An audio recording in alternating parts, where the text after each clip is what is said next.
Alright guys, so this is going to be a long format video where I explain the bigger picture of Crystal of Atlan. I'll be covering a lot of systems and mechanics, so I added timestamps. Feel free to jump to whatever part you're interested in and skip the stuff you already know. Also, if you're playing on the China server too and notice anything I miss or got wrong, feel free to correct me so we can all learn together. Okay, so stamina. Let's start with stamina. Like most mobile MMO games, Crystal of Atlan has also this stamina system. So your stamina resets daily at 6 a.m. server time, and you need stamina to do dungeons and progress through the story. So once you run out, you will have to wait until the next day to continue. And you will notice also that there are two types of stamina in this game, green and the orange. So green stamina is for the character you're currently playing, and orange stamina is shared across all characters on your account. So if you log in into an alt, your alt character, and you use their stamina, and if you log in back to your main account, you will see the orange bar go down to. Again, it's a shared resource. Now, you might be thinking, should I just dump all my stamina into my main character? Okay, so here's the catch. When you use green stamina, you get the full loot rewards. But if you use orange stamina, some of the better loot is actually missing. So you can check this by comparing the drop tables in dungeons. Just click the loot icons for both stamina types. Like some items only drop with a green stamina. So that's how this system works.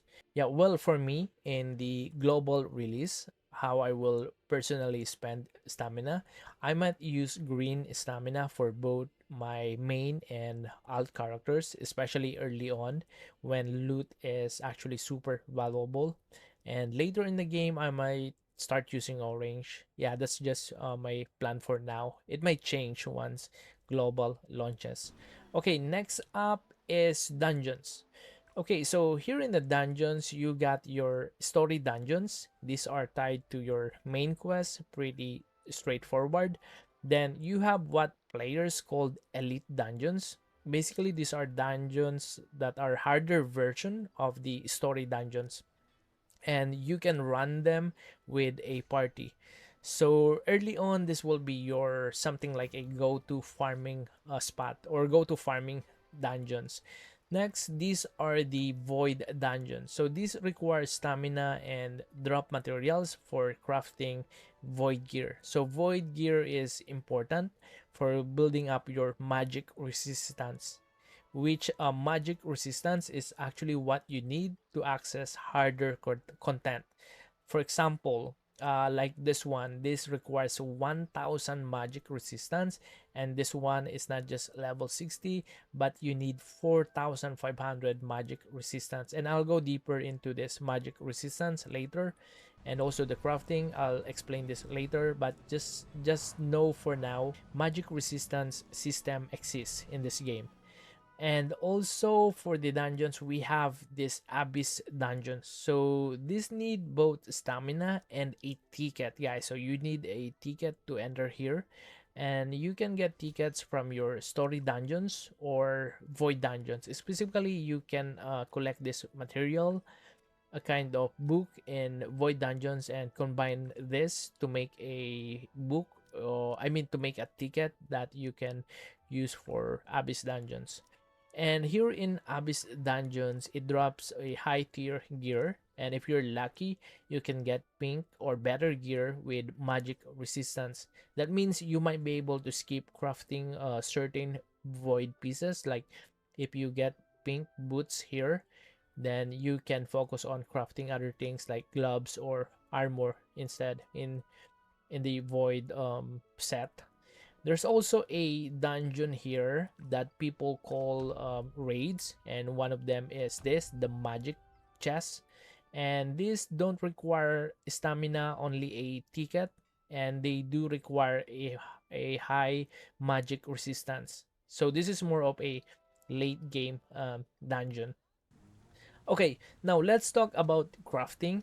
Okay, so here in the crafting table, you might want to aim only for, yeah, for the level 55 gear early on, because it can be upgraded to epic, yellow, and eventually to 60. That means it has a long-term value. And to see where to get crafting materials for this specific gear, just click the gear and then the material here, and the blue button, and here you go. So it show you all the sources, but here's a quick summary, guys. So for the weapon, you can farm all the materials in Abyss dungeons. And for the armor, like your 4 pieces of your armor, the level 55, you can farm the materials in level 55 void dungeons. And for the accessories, which is the level 50 accessories, you can farm the materials that you need in level 45 void dungeons. Okay, so as you can see right now, everything is totally connected, right? Like energy, dungeons, gear, crafting, and the magic resistance. And yeah, we're going to talk about magic resistance now. So magic resistance is, as I said, required to enter some dungeons. So for example, my character right now has this 3000, more than 3000 magic resistance, but the level 60 void dungeons requires 4500. So if I will try to enter to this level 60 void dungeon, even though I have stamina, I am already level 80, I will not be able to enter here because of magic resistance. So same thing with raids. If your magic resistance is too low, you'll take a super damage, like a massive damage from the boss aura. At first I thought it was a poison effect, like I don't understand why I'm getting this huge damage. Yeah, but yeah, I just understood that, oh, I just undergeared. Like I have less magic resistance. And I'm sure that in the global release, this will be the first big issue, especially for new players, because there will be a this story quest that will require you at least 1000 magic resistance. And for sure, this is where players like most of us will be stuck and will be confused, like what to do next. Okay, so guys, if this happens to you, like you are stuck, that you don't have enough magic resistance, don't panic, don't complain. It's totally normal. It just means that it's time to shift your focus from doing main quests to farming gear that increases your magic resistance. So you want to farm void gear, the one I mentioned, the void dungeons, or maybe you get lucky drops from the abyss dungeons. Yeah, so you will be doing those dungeons, like you will be spamming those dungeons early on. And I'm sure it will be tough, especially at global launch, where everyone starts fresh, unlike my server here in China, where players are already super strong and like they can carry me. In global, we will all be grinding from zero. Yeah, but hey, that's what makes it fun, right? Okay, so let's talk about enhancing or your gear. So this will be something related to DPS and making our character more efficient in farming in dungeons. Okay, so in enhancing, you can safely enhance your gear up to plus 11, and if it fails between plus 1 and plus 11, it won't drop any levels. And going past plus 11 carries risk. Like if it fails, the gear can break and lose a level. But don't worry, guys, it won't disappear. Just like Ragnarok Mobile or Odin, like once it break, it will be forever gone. But here, no, it won't disappear. You can repair it. Still, it's expensive, so early on I advise just play it safe. And there's also an item that gives instant plus 14, and there are like sometimes plus 12, plus 10. Yeah, but these ones are really rare, especially on early days, I think. Yeah, probably not something that we will see early on. Yeah, but one cool thing here is you can actually transfer the enhancement level to a new gear. If both gears are the same level or tier, the enhancement transfer will be 1:1. Like so plus 14 will stay plus 14 as long as it's the same level. But if you're transferring on the higher level gear, there will be like a deduction. All right, so the next system, this one is still related to DPS, is what Google translate as the circuit system. And I'm not sure what they will call this in the global version. Yeah, but let's just go with that for now. Circuit system. Okay, so basically this system lets you slot something into your gear, and if you've been doing your main quest without checking this part of the game, you might be surprised because you probably already have a bunch of these pieces sitting in your inventory. So yeah, make sure you're working on this too. This will boost your DPS a lot. So when you level up one of this, it will give you random bonus stats, like 3 random bonus stats for a pink tier. And in the early game, I suggest that just go with whatever random stats that you will get. As long as the main stats fits your class, you're good. Yeah, but later on, this is something that you want to optimize. You will start re-rolling for the best stats that will match your class and your build. Yeah, especially once you already lock in your main playstyle. Okay, next up is the costume system, and this might be where your eyebrows start to rise. Yeah, because yes, this part can look a bit pay to win at first glance. Yeah, well, costumes here are not just simply cosmetic, they actually give you bonus stats that boost your DPS. Yeah, it's that kind of game. But don't worry, guys, you can still get this as F2P. Even though you can buy costumes with real money, you can also earn them by investing time in farming, because in this game you can actually farm gold and then sell that gold in exchange for diamonds or whatever premium currency they use here. Now we'll just call it diamonds for now. Yeah, and with those diamonds you can buy costumes directly in their shop. So compared to other games, it's not totally gated by money. You can still get shop items without spending. It just takes some grind and time.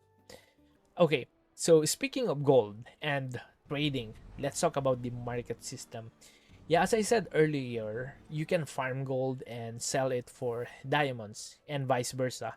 Players who top up can buy diamonds and use them to buy gold from F2P players like us.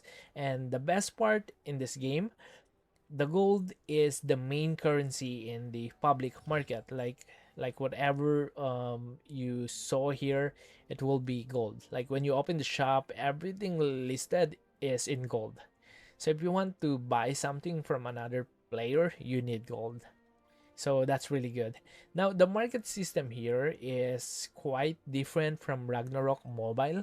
It's actually more similar to Odin Valhalla Rising. Like you can set your own prices, but there's a limit. Like there's a price range cap for each item. So it's not completely free market. Yeah, but still flexible.